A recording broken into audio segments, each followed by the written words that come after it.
Hello everyone, কেমন আছো তোমরা সবাই? আশা করছি খুব ভালো আছো। আজকে মেয়েটার এতটা শরীর খারাপ, সত্যি আজকে 2 দিন হয়ে গেল এই যে জ্বর এসছে। মানে জ্বর এলে ওর মাথা যন্ত্রণা করে, ও আর কি মাথাটা ঠিক রাখতে পারে না, এতটা শরীর খারাপ লাগে। তো দেখো সকালবেলা ওকে আমি উঠিয়ে নিচ্ছি, আর আমার তো ঘুম থেকে অনেকক্ষণ আগে উঠেছি, ভাবলাম চাটা করি। আর এই বাড়িতে এসে আমি এই যে চেয়ারগুলো ঠিক করছি, এখন উঠোনটা ঝাড় দেবো। সকালবেলা বাসি কাজ করব, আর মেয়েটার শরীর ভালোর জন্য ওকে ওর বাবার কাছে রেখে এসেছি, আর ওর ঠাম্মিও বাড়িতে আছে যাতে ওকে দেখাশোনা করতে পারে। তো ওর শরীরটা ভালো নেই জন্য না মনের ভিতরেও ভালো নেই। আর আজকে সকালবেলা আমি রান্নাবান্না কিচ্ছু করব না, মানে ওই আগের দিনের কটা পান্তা ভাত ছিল আর তরকারি ছিল। আমার না শরীরটাও ভালো না, তাই আমি খেতেও পারছি না, তাই জন্য আমি রান্নাবান্না ভাবছি আজকে সকালের দিকটা করব না, একটু রেস্ট করব।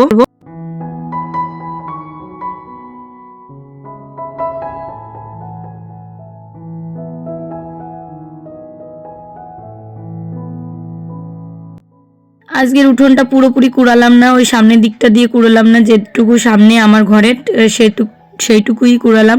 কারণ কি আর শরীর পাচ্ছে না, মানে নিজেরও তো শরীর খারাপ আর মনটাও ভালো নেই। মেয়েটাকে নিয়ে যেতে হবে ডাক্তারের কাছে, আগের দিনের যে ওষুধটা ছিল সেটাই খাইয়ে দিয়েছি। তো ভাবলাম যে জ্বরটা মনে হয় কমে যাবে, কিন্তু কিছুতেই কমছে না। আর এই সময় সবারই আর কি টুকটাক শরীর খারাপ হচ্ছে, প্রতিটা বাচ্চারই।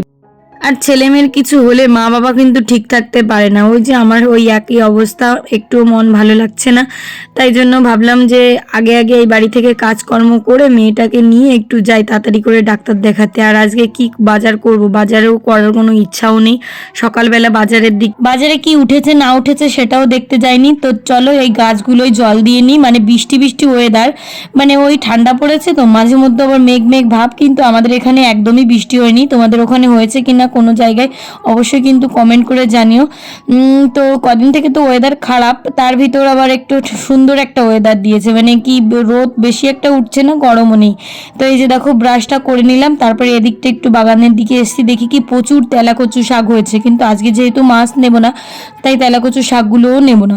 তো এই যে দেখো কি সুন্দর হয়েছে, এত সুন্দর তরতাজা। এই ছোটদিদের বাড়ি, আর ইরা কি করছে, পাখি একটা দেখেছে, সেই পাখির বাচ্চাকে ধরার জন্য ওরা ছটফট করছে।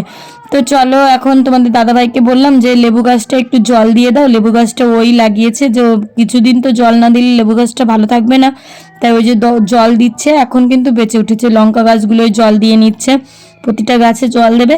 তো চলো দেখো কি কি রয়েছে, আগের দিনে আমাদের কিছুই খাওয়া হয়নি, যত সব রান্না হয়েছিল সব রান্নাগুলো এই যে। তো এই যে দুধ দেখো 500 জাল দিয়ে এইটুকু আছে, মানে একটুও খাওয়া হয়নি।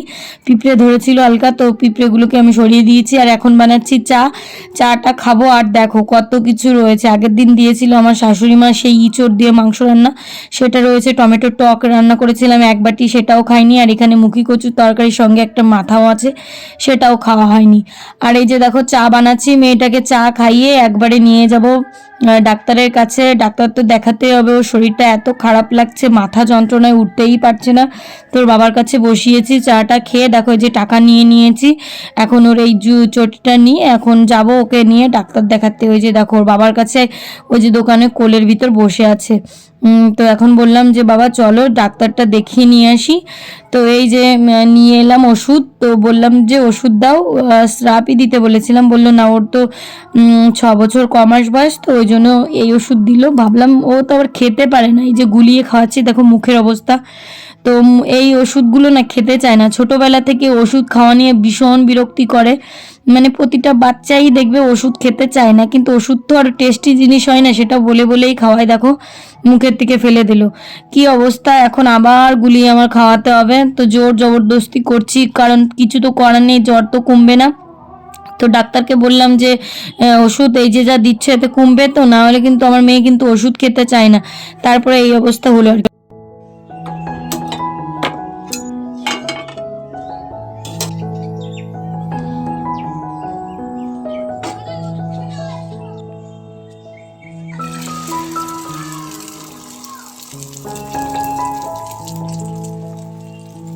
তো ওষুধ খাওয়ানোর অনেকক্ষণ পরেও না ওর জ্বরটাও কমেনি, আস্তে আস্তে একটু একটু করে কমেছে। তো আমি ভেবেছি পান্তা ভাত আর ওকে দেবো না, ও তো পান্তা ভাত খেতে চাইছে খুব।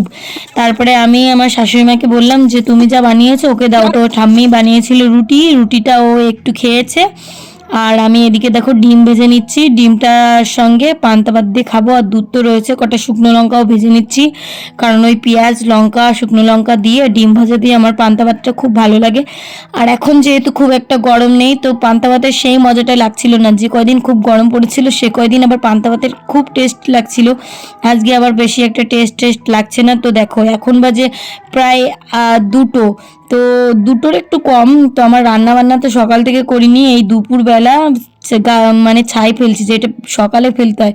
শরীরে এনার্জি নেই, তাই জন্য কি করব। তো এই যে ছাইটা ফেলে এখন দেখো ডাল রান্না করলাম, মুসুরির ডাল। আর এদিকে করছি হচ্ছে সজনে ডাঁটা আলু দিয়ে চচ্চড়ি, তার জন্য পেঁয়াজ কেটে নিয়েছি, আর এখানে জিরে আর পেঁয়াজ একটু বেটে নিয়েছি। আর এখানে দেখো এই যে সর্ষেটাকে আমি বেটে এই ঝুড়িটার ভিতর রেখেছি, এইটার ভিতর দিয়ে ভালো করে ছেঁকে নেব। আর একটা ডাল পড়েছিল, এই যে এই ডালটাকে আবার কেটে ভাবলাম কি রান্নাটা করি। তো কড়াইতে তেল দিয়ে ডালটাকে যেহেতু এখানে সিদ্ধ করেছি, এখন ফোড়নে দেবো তেজপাতা শুকনো লঙ্কা জিরে আর পেঁয়াজ ফোড়নে দিয়ে মুসুরির ডালটা করব। মুসুরির ডালটা কিন্তু পেঁয়াজ দিয়ে করলে আমার ভালো লাগে, আর ওর বাবারও ভালো লাগে। আর এই কড়াইটা না এখনও সেইভাবে কালোটা কমেনি, ওই জন্য ডালের অবস্থাও আমি দেখলাম যে একটু কালো কালো ভাব। তবু কিছু করার নেই, কারণ রান্না না করলে তো এই কড়াইটা ঠিক হবে না। কিছু কিছু রান্না কালো হয় না, আবার কিছু কিছু রান্না কালো হয়। এই পেঁয়াজটা জানি না কেন কালো হয়ে যাচ্ছে, আর আকাশের ওয়েদারটা এরকম মানে অবস্থা। আর এই যে উনুনে রান্না করে নিলাম, এখন সম্বরাটা দেওয়ার পরে ডালের কালারটা সুন্দর এসছে। চলো সন্ধ্যেটা চচ্চড়িটা তোমাদের সঙ্গে শেয়ার করি। আর এদিকে দেখো তেল দিয়ে তার ভিতর জিরে তেজপাতা দিয়ে এখন সজনে ডাঁটা আর আলুটাকে ভেজে নেব। আর বেটে রেখেছিলাম একটু পেঁয়াজ আর হচ্ছে গিয়ে জিরে, তো ওটাকে এইটার ভিতর দিয়ে ভালো করে আর কি কষিয়ে নেব। তো কষানো হয়ে গেলে তারপরে এইটা যখন ভাজা ভাজা হয়ে যাবে একটুখানি, মানে যেহেতু পেঁয়াজ দিয়েছি আর হচ্ছে জিরে দিয়েছি, এটা দিয়ে তো ভালো করে ভাজ করতে হবে। আর ওই যে হলুদ নুন দিয়ে এখন ভালো করে কষাতে থাকবো। তার ভিতর দিয়ে দেবো ওই যে যেটা সর্ষেটা বেটে রেখেছিলাম, ওই সর্ষেটা আর কি সুন্দর করে ছেঁকবো। তা ছেঁকার টেকনিকটা তোমাদের দেখাচ্ছি। এই ঝুড়িগুলো কেনা কিন্তু খুব ভালো, মানে ভীষণ উপকারী একটা ঝুড়ি। চলো দেখাচ্ছি। আর এই দেখো এখন আমি জলটা অল্প একটু দিয়ে দেবো, নাহলে পোড়া লেগে যাচ্ছে। একটুখানি ঢাকা দিয়ে একটু সিদ্ধ সিদ্ধ হতে দেবো। আর এই যে দেখো এই যে যে ঝুড়িটা, এই ঝুড়িটার ভিতরে একটুখানি জল দিয়ে সর্ষেটাকে ভালো করে ধুয়ে নেব, যাতে সর্ষের যে ইয়েগুলো খোসাগুলো থাকে ওগুলো খেলে আবার পেটেরও অনেক সমস্যা হয়। সর্ষেটা সব দিন একটু ছেঁকে খেলেই ভালো হয়, তাই না? তো দেখো এই যে আমার সজনে ডাঁটা আলু এটা ভালো করে কষানো হয়ে গেছে, ওর ভিতরে এই ঝুড়িটা দিয়ে দিলাম, কারণ কি আমার হাতে মোবাইল আর এক হাতে এই যে রান্না বান্না, তাই জন্য আমি না ধরে দিতে পারছিলাম না, তাই দিলাম। যদিও ঝুড়িটা কোনো অসুবিধা নেই, নতুন ঝুড়ি আমার। তো ছেঁকানো হয়ে গেছে, এখন দেখো এটা ফুটে এলেই নামিয়ে দেবো, হয়ে যাবে আমার রান্না বান্না। তো সব কিছু এখন গুছিয়ে নিচ্ছি। আর এই দেখো ডালটা হয়েছে এরকম, আর এই যে সজনে ডাঁটা আলু দিয়ে চচ্চড়িটা করেছি, আর ভাত আর দুধ তো আছে।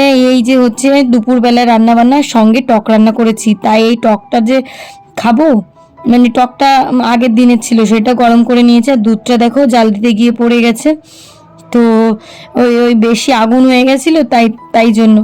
তো চলো এগুলো রেডি করে এখন খাওয়া দাওয়া করবো। চলো বন্ধুরা আজকের ব্লগটা এই পর্যন্ত রাখছি।